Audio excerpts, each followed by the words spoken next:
Okey,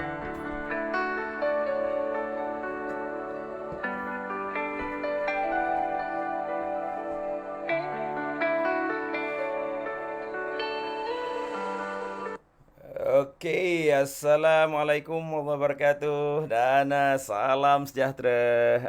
So, how are you today? Excellent, that's right. Alhamdulillah, malam ni kita dapat bersama lagi dalam session sembang santai kita. Dan insyaAllah malam ni saya akan, macam biasa, kita akan sembang-sembang, berkongsi sedikit pengalaman, berkongsi sedikit pengetahuan, supaya kita boleh beri manfaat dengan orang lain, betul? Dan ingat, sebaik-baik manusia adalah orang yang boleh beri manfaat orang lain. Dan jangan lupa juga share dekat kawan-kawan kita, share dekat 5 grup yang anda ada. Tolong share. Kerana apa? Saya yakin kita juga kena jadi agent of change, orang yang menyampaikan. Dan saya yakin juga kalau kita bantu rakan-rakan kita di dalam bidang safety ini, kita juga sedang menaikkan profession safety kita. Okay. Ada orang yang tanya saya, Encik Fakrul, safety punya job ataupun kerja sekarang relevan lagi ke? Oh, Encik Fakrul, adakah kerja sebagai Triple S, SHO ataupun OC, adakah masih relevan lagi ke? Okay. So, kita kena faham tuan-tuan dan puan, relevan atau tidak bukan bergantung kepada profession tu saja. Yang penting adalah bagaimana kita boleh deliver tugas kita dengan baik. Bagaimana kita boleh menyampaikan tugas kita dengan baik. Dan yang paling penting adalah bagaimana kita boleh memberi kesan kepada orang lain dan diri kita dan juga orang yang di dalam organisasi kita. Itu penting. Dan ada juga yang bagi tahu, oh Encik Fakrul, masalah utama kita adalah majikan. Oh Encik Fakrul, masalah utama kita adalah pekerja.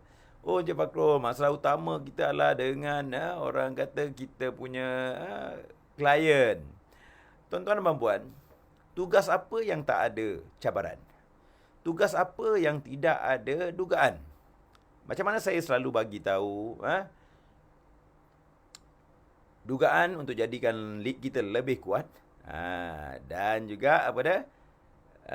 Dan dugaan untuk jadikan kita lebih kuat. Dan juga kita kena faham bahawa setiap saat yang berlalu untuk jadikan kita lebih baik. Okay, tulis kat situ, setiap saat jadi lebih baik. Betul? Dan kita diuji untuk jadikan kita lebih matang. Okay, remember? Kerana apa? Dalam perjalanan nanti kita kena faham bahawa profession yang melibatkan manusia ni, memang kita tak boleh lari daripada keadaan sekitaran kita. So therefore, yang paling penting adalah bagaimana kita bersedia mengadaptasi dengan ilmu baru. Bagaimana kita bersedia mengadaptasi dengan teknik baru, skill baru. Itu penting. Kalau tidak, kita masih gunakan pisau kontot lagi. Tulis itu, pisau kontot. Dah lah ilmu setakat pisau kontot. Dah lah kontot karat pula tu. Dah lah karat. Orang kata tumpul pula tu. Dah lah tumpul action pula tu. Tak nak belajar. Lepas tu komplain. So, ingat dalam hidup ni ada 2 jenis manusia. Tulis kat situ. Dalam hidup ni ada 2 jenis manusia. Satu adalah orang yang selalu beri komplain ataupun alasan. Okey, apa dia orang pertama? Orang pertama adalah orang yang selalu komplain dan beri alasan. Apa-apa alasan dia, tak boleh lah, susah lah, ini semua salah majikan lah, soalan pekerja lah, semua salah orang lain. Saya tak kata anda salah atau tidak. Dalam hidup, kita jangan fikir betul atau salah saja. Kita fikir bagaimana kita nak memperbaiki keadaan. Kalau kita fikir betul salah, option kita hanya betul dan salah, kita tak nampak option lain.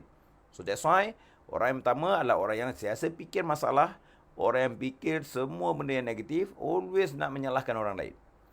Orang yang kedua adalah orang yang memberi penyelesaian. Orang yang memberi option bagaimana kita boleh melihat secara yang berbeza. Orang kata proaktif dalam menghadapi sesuatu. Dan ingat, benda-benda yang menguji dia untuk dia belajar sesuatu yang baru. Uji untuk dia jadi lebih kuat dan juga untuk jadikan dia lebih matang dalam menghadapi keadaan. Oleh sebab ada dua jenis manusia. So, 2 manusia ni kita akan selalu jumpa dan silap-silap kalau anda tengok dekat cermin akan anda nampak 2 orang ni. Mana satu anda? Okey, boleh? So that's why saya yakin dalam hidup kita kena jadi lebih baik dengan jadi orang yang beli option. So that's why dalam hidup juga kita jangan fikir hanya win and lose. We are talking about win-win situation. Dunia ini cukup kaya. Tuhan bagi sesuatu dengan cukup banyak untuk kita fikirkan win-win situation. Tulis kat situ, win-win situation. Kalau kita fikir win and lose, maknanya kita masih berfikiran kolot. Okay, on that part. Dalam safety, kita talk about win-win situation. Tulis kat situ. Okay, good. So, bagaimana kita nak jadi lebih baik dan bagaimana kita nak jadi lebih cemerlang. Okay, semalam saya dah kongsikan satu perkara yang penting sebagai pilar dalam orang kata excellent safety practitioner. Yang kedua juga, kerana apa? Saya ada dapat soalan yang kadang-kadang sedih saya tanya. Ada yang masih lagi tanya saya, Cik Fakrul, apa the ISO 45000? Oh, Cik Fakrul, ISO 45000 ni penting ke? Cik Fakrul, saya triple S, nak kena belajar ISO 45000 ke? Oh, Encik Fakrul, saya ni OHD. Boleh kena ke belajar? Kena ke nak tahu ISO 45 ni? Bukan pakai pun. Ataupun company saya belum ada ISO 45000 pun. Tuan-tuan dan puan-puan, kita kena faham. Salah satu perkara yang kita kena tahu, apa dia? Reference point. Apa dah? Reference point. Memang kita ada legal sebagai reference point kita. Tetapi bagaimana pula reference point kita untuk melakukan sesuatu? Reference kita untuk implement sesuatu. Establish, implement, maintain and improve. Legal hanya memberi kita dasar-dasar minima. Dasar-dasar utama apa yang perlu dipatuhi. Tetapi bagaimana kita nak implement, bagaimana kita nak maintain, bagaimana kita nak establish, bagaimana kita nak improve the management, the safety and health, kita kena ada sistem untuk manage. Tulis kat situ. Bila ada 2 atau lebih orang, kita perlu mengurus. Perlu apa? Mengurus. So that's why, secara tak langsung, bila anda menjadi seorang safety dalam organisation yang ada manusia, anda kena belajar mengurus manusia. Anda kena belajar untuk mengurus keadaan tempat kerja. Anda kena belajar bagaimana nak menguruskan safety dalam organisation yang ramai. Okay? Kita bukan macam zaman-zaman dulu lagi. Di mana kita ronda-ronda, kerja nak marah, kerja nak maki orang, kerja nak orang kata menemplak orang, ataupun calik salah orang. Itu zaman dinosaur. Okay? Zaman sekarang, manusia menggunakan sistem untuk mengurus.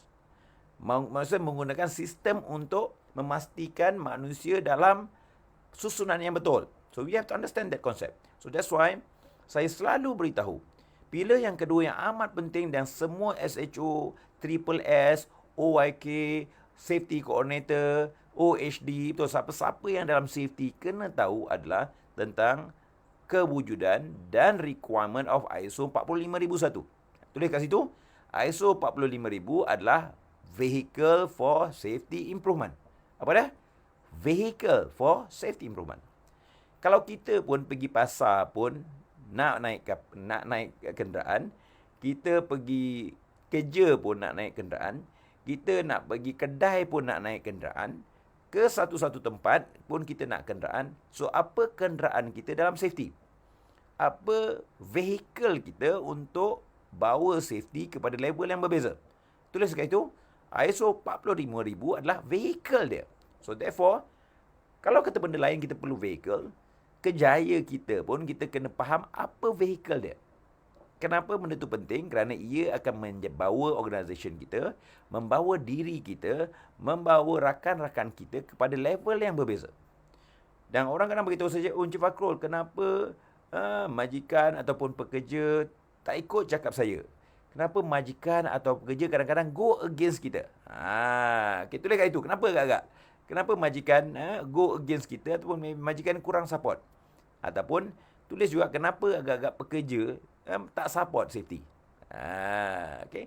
Sedangkan semua orang nak sihat. Semua orang nak selamat. Cuma mereka yang tak support safety and health tu ada masalah dalam kepala otak mereka. Ada apa? Masalah dalam kepala otak mereka. So therefore kita kena faham bagaimana kita boleh pastikan setiap orang mengikut peraturan yang sama, setiap orang konsisten menghasilkan orang kata output yang sama. Okay. dengan adanya ISO 45001. So that's why anda kena belajar ISO 45001. Kena khatam ISO 45001. Kenapa? Dengan ISO 45001 kita akan bawa kepada level yang seterusnya. Betul? Okay. Dan kita akan ada vehicle untuk improvement. So therefore, kita kena faham tuan-tuan, sebagai seorang safety practitioner, kita juga kena belajar perkara-perkara advance. Perkara apa? Advance. Apa yang advance dalam safety ni? Apa yang advance sangat dalam OSH ni? Apa yang perkara-perkara advance yang kita perlu ada? Kita kena faham apa benda yang menaikkan kita lagi satu darjat compare dengan orang lain. Adakah legal? Legal semua orang pun tahu. Adakah hanya orang kata OSHA ke, FMA ke, hanya kat itu? No. Kita kena tahu bahawa apa yang akan membawa kita level yang seterusnya adalah skill yang kita ada. Pada skill. Tulis kat situ. Kita kena ada minimum 3 skill. Apa dia? 3 skill yang kita kena ada. Pertama adalah skill berkaitan dengan manusia. Apa dia? Skill berkaitan dengan manusia. Kita kena tahu apa skill untuk connect dengan manusia. Itu yang pertama. Kedua, kita kena ada skill untuk menguruskan manusia. Apa dia? Mengurus, bukan kurus turun berat tak. Menguruskan dan memanage manusia. Okay. Satu, ilmu berkaitan dengan manusia, maknanya connection dengan manusia. Kedua adalah berkaitan dengan orang kata managing the human. And last but not least, kita juga mesti ada orang kata ilmu berkaitan dengan pengurusan tempat kerja kita. Itu kena ada. So, bila kita ada benda tu, dan kita boleh menguruskan safety and health dengan lebih baik. Okay, boleh? So, therefore, saranan saya, pelajari perkara-perkara advance ni, contohnya komunikasi kena belajar, dan juga orang kata psikologi kena belajar, kena juga belajar leadership, kerana itu akan membantu anda untuk connect dengan manusia. Always remember, ilmu yang berkaitan dengan manusia, ilmu yang menguatkan pemahaman kita bagaimana nak mentadbir manusia, tak rugi. Kerana ia bukan saja ilmu yang kita boleh guna dekat tempat kerja, ia juga ilmu yang kita boleh guna sepanjang hidup kita. Kita boleh guna juga dekat rumah, kita juga boleh gunakan juga dalam masyarakat kita kalau kita berinteraksi dengan manusia. So therefore, saya selalu sarankan belajar ilmu berkaitan dengan manusia. Betul? Okay, dan siapa-siapa yang nak tahu benda ni, I think mereka-mereka yang telah mendaftar untuk IOP hujung minggu ni, daripada Jumaat, Sabtu, Ahad, 3 hari, 15 CEP point, dan kita akan pelajari 3 perkara yang utama. Apa dia? Kita akan belajar leadership, bagaimana nak memimpin. Kita akan belajar bagaimana nak berkomunikasi dengan impactful communication.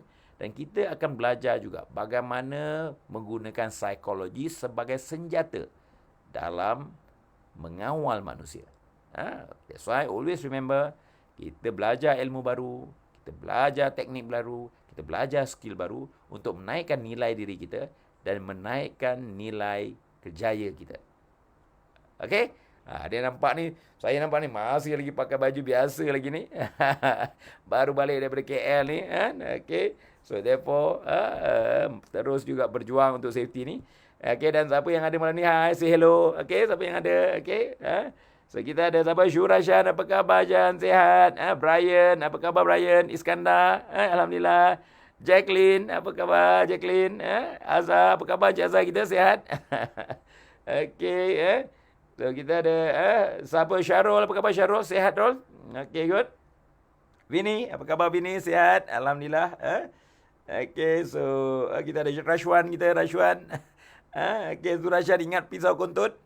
So that's why always remember, tajamkan pisau kontut tu. Okay, good. Dan juga kita ada Suryani, apa khabar Suryani kita? Dan juga Ali Zuadmi kita, bagus. Okay, bagus. So ini always remember that ada beberapa perkara yang anda kena bersedia untuk trending akan datang. Anda kena bersedia untuk positionkan anda, meletakkannya untuk ilmu akan datang. Perlu ada. Kerana apa? Kalau tidak, kita invest pada benda yang salah. Kita invest pada benda yang tidak akan memberi pulangan. Kita invest kerana apa? Kita kena tahan tuan-tuan. Kita pergi training, memang dapat CEP. Tapi indirectly, kita invest masa kita. Kita invest tenaga kita.